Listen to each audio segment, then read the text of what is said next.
Bismillahirrahmanirrahim. Assalamualaikum warahmatullahi wabarakatuh. Nama saya Muhammad Zakwan Fikri bin Zamani daripada kelas di PHU 6B. Saya salah satu ahli daripada kumpulan 9 di PHU 6BC, iaitu syarikat Marigold, akan menerangkan mengenai pengenalan kepada campuran pemasaran dan juga definisi produk. Okey, saya mulakan dengan pengenalan kepada campuran pemasaran terlebih dahulu. Seperti yang kita tahu, pemasaran merupakan aspek terpenting dalam perniagaan. Hal ini kerana penggunaan pemasaran yang tepat dapat menjamin kejayaan sesebuah organisasi.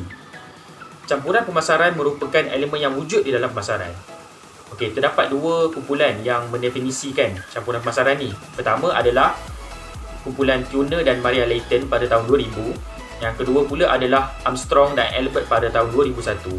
Okay, saya mulakan dengan kumpulan pertama dulu. Menurut Turner dan Maria Layton pada tahun 2000, aspek pengetahuan tentang strategi campuran pemasaran penting bagi membolehkan sesebuah syarikat menyusun strateginya untuk mencapai kejayaan dalam pemasaran produk dan memainkan peranan yang penting dalam menentukan kejayaan ataupun kegagalan sesebuah perniagaan. Okey, saya pergi kepada kumpulan yang kedua, iaitu Armstrong dan Albert pada tahun 2001. Mereka berpendapat bahawa campuran pemasaran merupakan satu konsep yang diguna oleh pemilik perniagaan, eksekutif pemasaran, pengurus operasi dan juga usahawan dalam mengaplikasikan strategi campuran pemasaran tradisional 4Ps, iaitu promosi, produk, harga dan saluran agihan. Okay. Sekarang saya akan menerangkan mengenai definisi produk pula. Produk merupakan sesuatu yang ditawarkan kepada pasaran yang mempunyai ciri-ciri yang dapat menarik perhatian, dapat dimiliki, digunakan serta mempunyai faedah psikologi dan faedah fizikal yang boleh memuaskan kehendak pengguna dan turut menyatakan supaya produk dilihat sebagai sesuatu yang merangkumi 3 tahap, iaitu produk teras, produk ketara dan produk sampingan. Okay. Terdapat dua kumpulan yang mendefinisikan produk ni. Kumpulan pertama adalah Kotler dan Kettler pada tahun 2009. Mereka mendefinisikan produk sebagai sesuatu barangan atau perkhidmatan yang ditawarkan dalam pasaran untuk memuaskan kehendak dan keinginan pengguna. Okay. Kumpulan yang kedua pula adalah menurut ajaran Islam. Menurut ajaran Islam, terdapat dua istilah utama dalam produk yang dinyatakan dalam Al-Quran, iaitu Al-Tayyibat, merujuk kepada produk yang baik dan suci, dan Al-Rizq, bermaksud pemberian Allah SWT. Sekian itu sahaja daripada saya. Terima kasih. Assalamualaikum warahmatullahi wabarakatuh. Nama saya Muhammad Hizbullah bin Habibullah. Hari ini saya akan menerangkan mengenai pusingan hayat produk. Okey. Ianya mempunyai 4 peringkat. Untuk peringkat yang pertama, saya akan menerangkan mengenai peringkat pengenalan bagi produk.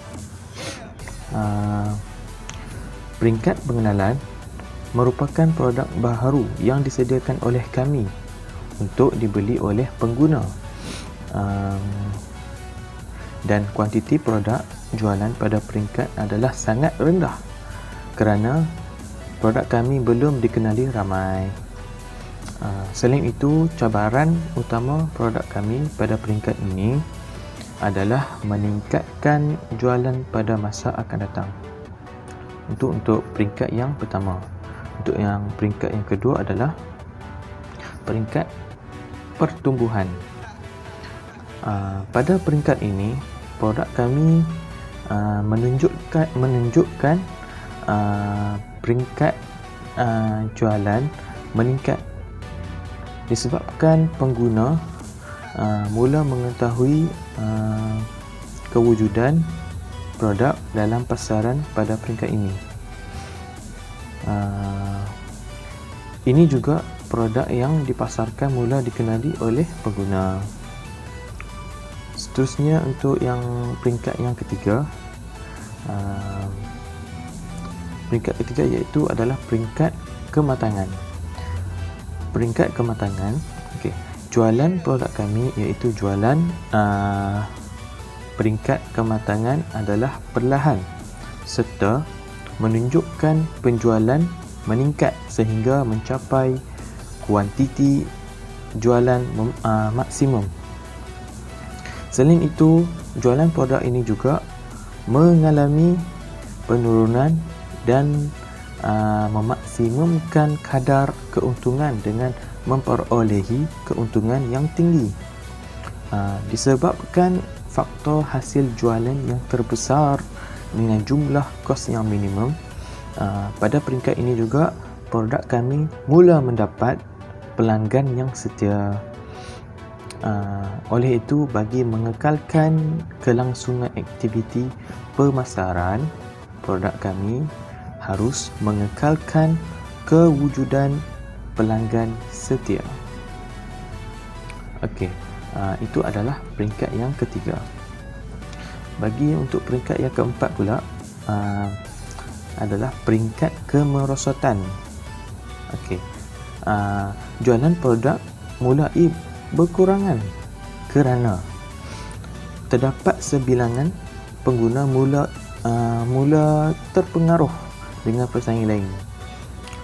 Contohnya macam Domino's dengan pizza. Bila Domino's ni dia punya menu dia lebih kurang dengan pizza. Pizza pun dia punya menu lebih kurang dengan pizza. Cuma perbezaan cheese.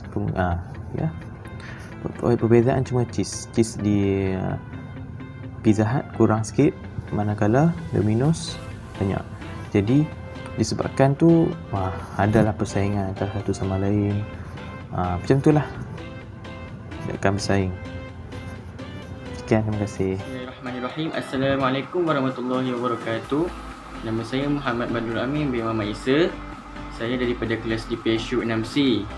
Pada kali ini saya akan terangkan tentang proses pembangunan produk daripada langkah pertama sehingga ke langkah ke-6. Jadi mula-mula sekali saya akan bercerita tentang macam mana kami mendapat produk ni dan produk ni kami akan inovasikan menjadi apa. Pertama sekalinya kami memilih syarikat Marigold. Di mana syarikat Marigold ni dia ada menjual produk seperti susu, puding dan produk yang pertama sekali dia jual adalah yogurt. Kemudian kalau kita lihat dalam 10 tahun lepas, syarikat Marigold ni adalah merupakan syarikat orang kata produk ni antara produk yang paling laris lah, sebab syarikat ni dia punya iklan banyak di kaca TV. Kadang-kadang dulu kecil masa saya kecil-kecil dulu bila tengok TV, nanti lepas tu akan keluar iklan Marigold. Lepas tu tengok lagi, lepas tu keluar iklan Marigold. Jadi macam produk dia macam laris lah, macam orang macam tertanya apa yang special sangat produk ni kan, sampai iklan banyak produk Marigold ni dululah. Sekarang ni dah tak ada dah produk Marigold. Bukan tak ada, tapi iklan dia tu dah tak sebanyak macam dululah. Sekarang ni kalau kita tengok dekat kaca TV, banyak iklan yang macam Calpis, Bliss pun dah jarang-jarang. Jadi maksudnya sekarang ni yogurt dah ramai syarikat yang dah buat dah produk yogurt. Maksudnya saingan tu makin tinggi. Kalau selama ni kalau kita tengok saingan dia macam yogurt tak silap saya Marigold, Bliss, apa lagi ada lagi jaman-jaman lain lah. Lepas tu sekarang kan dah ada banyak, jadi saingan tu makin kuat lah. Jadi Marigold dia kena cari satu produk yang boleh menarik perhatian pelanggan. Tak kisahlah daripada segi umur, macam kanak-kanak pun boleh minum atau makan ke apa yang diorang buat kan. Jadi mungkin benda tu boleh mendatangkan keuntungan kepadanya, seterusnya akan menaikkan balik nama Marigold tersebut. Jadi kami berbincang antara ahli kumpulan. Ada antara ahli kumpulan kami mencadangkan untuk membuat roti yogurt. Maksudnya kita inovasikanlah daripada yogurt tu kita jadikan dalam bentuk roti. Tapi ada masing-masing yang tak sependapat lah, sebab roti kot. Macam macam makanan viral lah, yang macam Maggi boba kan. Saya tengok review orang makan Maggi boba pun macam tak sedap kan, macam pelik lah, Maggi campur dengan boba, lepas tu ada straw, macam Allah, tak sedap kan. So kami ada seorang hamba Allah ni, dia mencadangkan hamba Allah dia cadangkan untuk membuat gula-gula yogurt. Sebab apa, gula-gula yogurt ni tak ada lagi syarikat yang buat gula-gula yogurt. Kalau gula-gula biasa tu macam Mentos ke Sugus pun ada lagi Halls, itu biasa dah, gula-gula biasa. Tapi ni gula-gula yogurt kan, macam bagi saya macam okey lah, nice lah juga, macam okey lah. Sebab gula-gula, lepas tu tambah dengan yogurt. Yogurt tu kan macam benda yang baik untuk kesihatan juga kan. Lepas tu dicampurkan dengan gula-gula, jadi rasa dia tu seimbang lah kan. Dan gula-gula ni boleh dimakan oleh semua peringkat umur. Semua peringkat umur. Tak kisahlah kanak-kanak, muda, tua, semua akan makan gula-gula. Semua akan tertarik lah untuk merasai tersebut. Jadi kalau pihak Marigold tu buat, tak mustahil produk gula-gula yogurt tu akan laris di pasaran. Dan daripada segi keuntungannya pula, kalau macam gula-gula yogurt ni biasa jual pun satu barang tu dalam RM1.20 pun boleh jugalah. Sebab kalau kita jual dalam mahal sangat pun tak boleh juga kan. Kita tengok pada kuantiti lah. Dan sekarang ni saya akan terangkan lah macam ni langkah-langkah kita nak buat gula-gula yogurt tu. Takkan saya nak cerita tak ada langkah-langkah dia kan. Mesti kita buat tu mesti ada cara-cara dia. Okey, cara-caranya adalah pertama sekali kita hanya sediakan yogurt. Maaflah kalau kabur sikit. Okey, yogurt. Kemudian serbuk agar-agar, gula pasir dan juga plastik gula-gula. Itu langkah pertama dalam penyediaan gula-gula yogurt ni lah. Okey, langkah keduanya pula ialah, ini adalah bahan dia. Kita kena gabungkan yogurt. Contoh macam kita nak strawberry kan. Kita letak kat sini yogurt Marigold strawberry tu. Lepas tu kita campurkan dengan serbuk agar-agar dan gula pasir sikit. Kita kacau-kacau sampailah sebati. Kemudian masuk ke langkah ketiga pula. Langkah ketiga adalah dah sebati tu kita panaskan dekat atas kuali sampai dia macam, jadi dah sebati sampai dia macam dah macam bertukar warna, macam yalah, kalau letak strawberry mesti akan jadi warna pink sikit kan. Okey. Dan kemudian langkah yang keempat, jadi kita dah panaskan, lepas tu kita masukkan dekat dalam acuan, dekat dalam beras acuan tu, dan kita tunggu sampai dia sejuk. Lepas dah sejuk, langkah kelima pula kita kena masukkan dalam peti sejuk. Lepas tu biarkan selama 1 jam ke 2 jam lah, pasti dia betul-betul beku. Dan akhir sekali langkah ke-6, kita ambil tadi yang beras acuan tadi yang kita dah siap bekukan tadi tu. Lepas tu kita packkan, jadikan dia macam gula-gula ni. Macam gula-gula ni. Okey, itu je lah.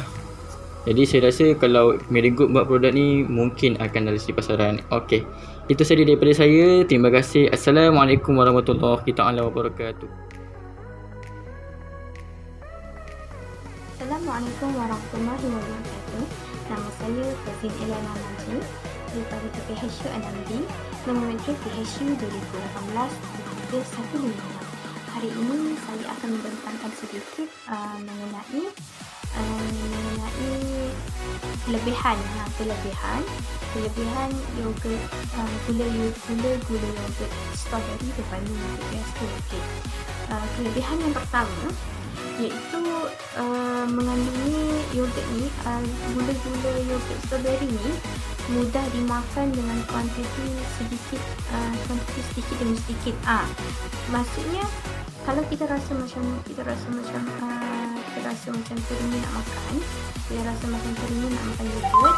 tanpa kita boleh makan dengan kadar yang sedikit. Kita rasa teringin saja, dan kita tak perlu beli yogurt yang biasa tu, yogurt yang biasa, dan kita makan dia tak kecil. Tak perlu, kita hanya nak rasa saja, kita boleh makan gula-gula yogurt fresh strawberry. Dan yang kedua, banyak membantu kanak-kanak dalam membina tulang yang sihat. Gula-gula ni juga amat membantu kanak-kanak dan tidak memberi kemudaratan kepada kanak-kanak. Dan sesuai untuk kanak-kanak di samping untuk memberikan kesihatan yang baik kepada mereka. Dan kelebihan yang keempat ini, kelebihan gula-gula yogurt strawberry ini juga dapat mengurangkan dan mengelakkan kanak-kanak dari pengambilan gula-gula yang tidak menyihatkan tubuh badan mereka. Dan terdapat kelebihan lain yang kelebihan gula-gula yogurt strawberry ini juga